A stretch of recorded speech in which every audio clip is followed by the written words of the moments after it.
This is the result of the fourth and final ballot. 540 ballots were cast. There are some other pressing engagements to take people away. On the serious business, the number of votes cast for each candidate was as follows. Chris Bryant, 213. Sir Lindsay Hoyle, 325. 2 ballots were spoiled. Sir Lindsay Hoyle has obviously secured more than 50% of the ballots cast. So the motion before the House, the question is that Sir Lindsay Hoyle takes the chair of this House as Speaker. As many as of that opinion say aye. To the contrary, no. I think the ayes have it. The ayes have it. I invite Sir Lindsay Hoyle to take the chair of the House.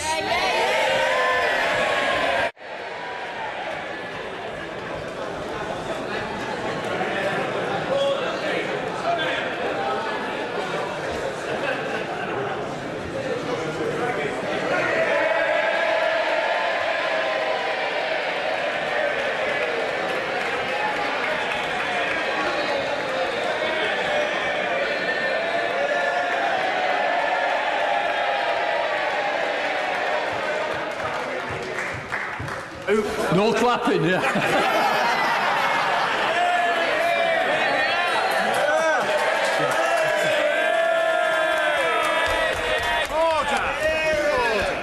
Order. Can I just say, Mr. Clark, thank you for the way that we've kept you longer than expected.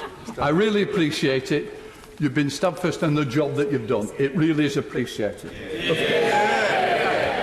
Can I just say thank you to all the candidates. Whoever had been selected would have made a great speaker. And I've got to say, those who withdrew, Sir Henry Bellingham and Shelley Schwara, we thank you for the way that you wanted to ensure that we didn't stay another 2 rounds.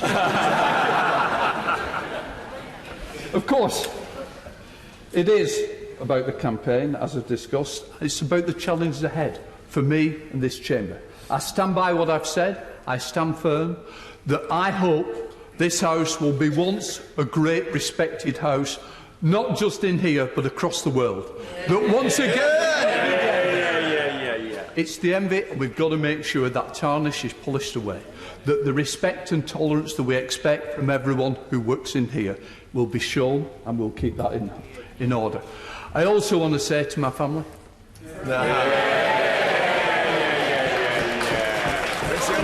no clapping.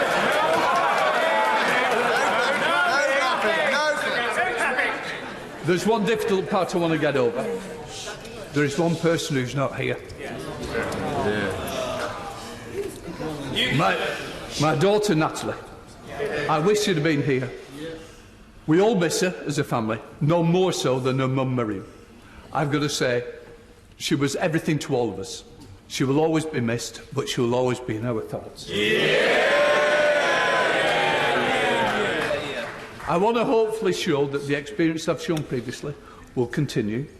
As I promised, I will be neutral. I will be transparent. I think this House, we can do more to ensure that that transparency continues, no more so than I believe of the Commission. I have never sat on the Commission. I've never even seen the minutes of the Commission. So I do believe there is a little bit of transparency once again. And I've got to say, thank you, as I said, to my family, but also thank you to my office. They're also with me tonight. They've been with me for a long time. In fact, Bev, who's up there, and she'll get all embarrassed, has been with me for 21 years. She left university and said, I'm never going to get married, I'm never going to have children, I don't want any of this life. Guess what? She's married, she's got children, and she's still with me. And the same with Peter and Mike. They've done a fantastic job. They've been really good. So what I would say is, can I say thank you to everybody? It's been a long night. I don't want to keep you any more, but I do stand by what I've said. This House will change, but it will change for the better. Thank you, everyone.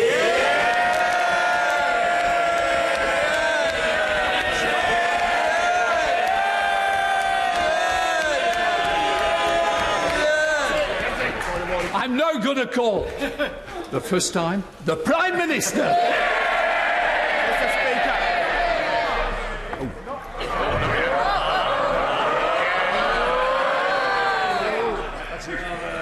Bad mistake. First out. Mr. Speaker, I know that you'll want to. Mr. Speaker, I know you want to join with me in thanking, first of all, the Father of the House for the way he's conducted today's proceedings, and I pay renewed. Where is he? There he is. I pay renewed tributes to my right honourable and learned friend, who outranks just about every member, not just in length of service, but also in distinction, Mr. Speaker. He has held 6 cabinet posts, including 2 offices of state, and his hush puppies have been found propped up on the desk of ministerial offices in 4 separate decades, Mr. Speaker. And his continuing physical and intellectual robustness are a tribute to the benefits of a lifetime's diet, Mr. Speaker, of beer and curry and Castell cigars, all of which I hope he will continue to enjoy in a long and happy retirement at Trent Bridge or touring the famous jazz clubs in West Bridgeford. Mr. Speaker, and in congratulating you on your election, I observe that you have prevailed over an extremely strong field, and that every other candidate earlier on spoke forcefully and well. And I'm not going to presume, Mr. Speaker, to identify exactly what characteristics other members of this House saw in you when they elected you just now. But I'm speaking for myself. After long, happy years of dealing with you, I think I know what it is. And let me say, whenever any of us is preparing to speak in this chamber, we all know that there is a moment between standing up and when the Speaker calls you, when your heart is in your mouth. And in that moment of anxiety about whether you're going to make a fool of yourself and so on, and indeed at the moment when we sit down amid deafening silence, the kindliness of the Speaker, the kindliness of the Speaker is absolutely critical to our confidence and the way we behave. And, Mr. Speaker, over the years I have observed that you have many good qualities, and I'm sure you will stick up for backbenchers in the way that you have proposed, and I'm sure that you will adhere to a strict Newtonian concept of time in PMQs.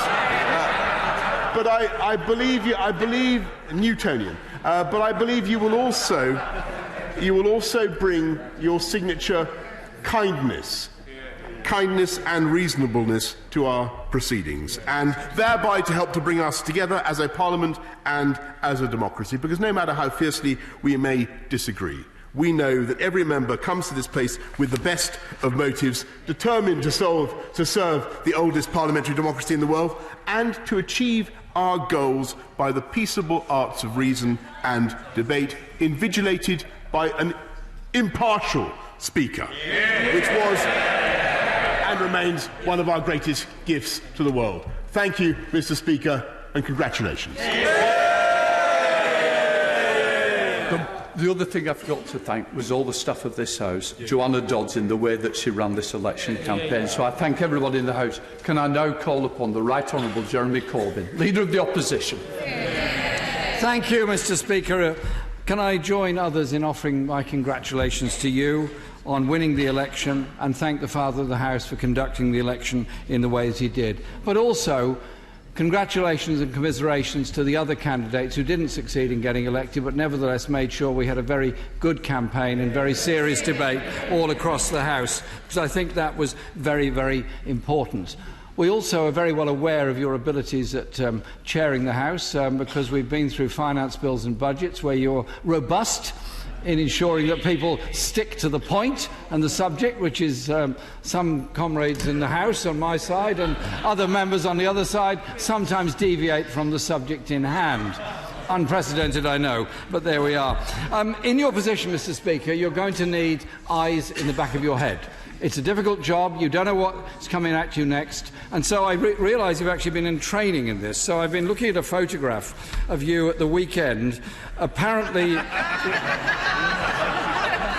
watching the Rugby Cup final, whilst at the same time not watching the television.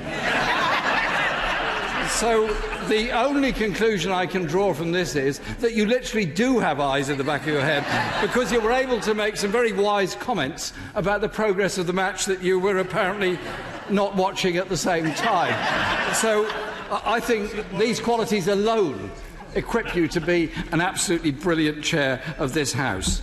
As you've said, and many know, the job of Speaker is not just a ceremonial one.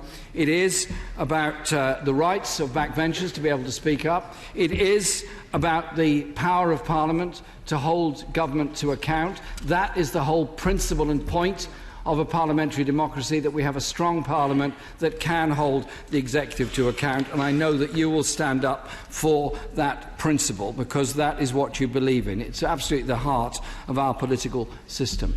I also know that you take the well-being of everybody who works in this building and the well-being of members very, very seriously, because this is a fevered and very imaginative place that we all work in. People are put under enormous stress, and sometimes people find themselves in a very lonely and desperate place because of that, both staff and members of this House. I know you take your responsibilities in that area very, very seriously, and I know that you want to make this an even more compassionate and humane place in which to work. And I want to close by thanking you for your work, thanking you for taking this job on, but also assuring us that you will always stand up for the democratic values that this House represents and the power of an elected Parliament to express its views and hold the executive to account, because that is the whole principle behind our parliamentary democracy. Just for the record, the score had come through and England couldn't win. That's why I wasn't on the television. Patrick Grady! Thank you, Mr. Speaker, and congratulations. Some of us on the SNP benches thought we might salute you by singing the Ode to Joy, but we got into a little bit of trouble the last time we tried that when you were in the chair. I'm sure the father of the House wouldn't have minded though, and we congratulate him on chairing the proceedings today. All of the candidates said that they would protect and respect the rights of the third party and the smaller parties, and we appreciate that and we look forward to it. Not quite as many of us in the SNP benches are here as might have been in other circumstances, but we look forward to coming back in even greater numbers on the 12th of December to congratulate you more fully. And if your predecessor presided over historic times, I think there are historic times yet to come, and perhaps you'll be presiding over independence for Scotland. So we look forward to the years to come, and we wish you every success. Mr. Speaker. Can I call Joe Swinson, the leader of the Liberal Democrats? Thank you very much indeed, Mr. Speaker, and I would add my thanks to the Father of the House for the way in which he conducted this election, and congratulations to you, Mr. Speaker, from the Liberal Democrat benches on your new role. You have been clear that you want to be a strong champion for backbenchers in this place, and you have always conducted yourself with good humour and taken great care for the members in this place. I think the focus that you placed in your election campaign on the importance of the health and well-being, particularly in terms of mental health, is very welcome indeed for those who work here, members, but others in different roles in this place too.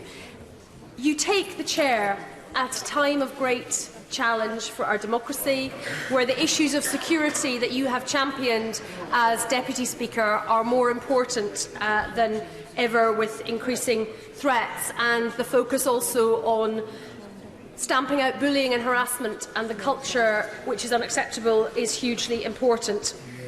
I hope you will also continue the work of modernisation of this place, which we have seen in the last decade, and welcome your pledge to make sure in outreach we reach out to disadvantaged groups. We should none of us be happy until this place properly represents the communities that we serve. So I wish you well in your new role. It is not one which will necessarily be a popularity contest and that you will find yourself welcomed by everybody, but I may at least hope that you will frustrate the various sides of this House equally. The Right Honourable Nigel Dodds. Thank you, Mr. Speaker, and it gives me great pleasure to be able to call you that and to wish you well and I want to thank the Father of the House for the way they conducted the election and the staff of the House as well. You've already demonstrated, Mr Speaker, in your role in the chair on certain occasions how you intend to conduct yourself, and that will be welcomed, I think, across the House. I think the House is looking for a breath of fresh air and a way forward which is broadly based, and I think your vote tonight reflects a broad consensus across the House. So I wish you extremely well for the future and your family. And of course, all the challenges that you have been through in recent times, you've come through it all the stronger and much admired, and you've been a good friend, not just when you were seeking votes, but long before that as well. Thank you. Prime Minister. Mr Speaker, I have to signify to the House the pleasure of Her Majesty that this House should present their Speaker this day at 9:35 p.m. in the House of Peers for Her Majesty's royal approbation. Order. The House is suspended till 9:35 p.m. 9:30. 9:30. See, the clocks are on the ball. Thank you, everyone. Thank you. Well done.